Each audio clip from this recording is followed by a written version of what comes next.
শহীদ শরীফ ওসমান হাদি রাহমাতুল্লাহি আলাইহি, এই ইমানদার যুবক, 33 বছরের যুবক, সে বারবার বলছে আমি শহীদের মৃত্যু চাই, আমি প্রথম কাতারে সর্বপ্রথম গুলিবিদ্ধ হতে চাই।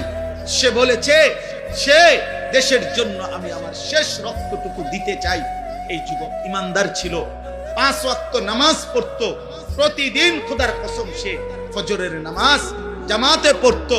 তার বাবা আলেম ছিলেন, সে নিজে হাফেজে কোরআন ছিল।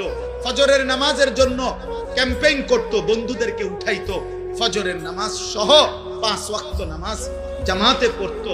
যেদিন গুলিবিদ্ধ হয়েছে সেদিন সে জুমার নামাজ পড়েই এই প্রথম ঘর থেকে মসজিদ থেকে ফিরছিল, তো এরপরে গুলিবিদ্ধ হয়েছে।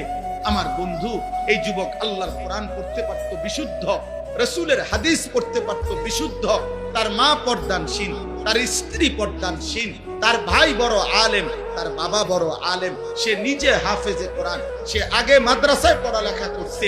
আল্লাহ তাআলা এই জন্য বলছে, যুবক দেশ প্রেমের কথা তো অনেকেই বলে, মাতৃভূমির কথা তো অনেকেই বলে, রাজনীতির লম্বা লম্বা স্লোগান, বক্তৃতা বিবৃতি অনেকেই তো মারে, কিন্তু আমি আল্লাহ তোর কলিজায় ঈমানও দেখলাম, দেশ প্রেমও দেখলাম, দুইটা আমি একসাথে গ্রহণ করে।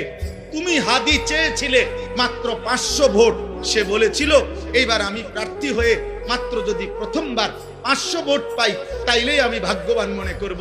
আর শাজিমের মালিক আল্লাহ বলে, তোর ফজরের সেজদার বদৌলতে আমি আল্লাহ 18 কোটি মানুষের সমর্থন তোকে দিয়ে দিলাম, যা।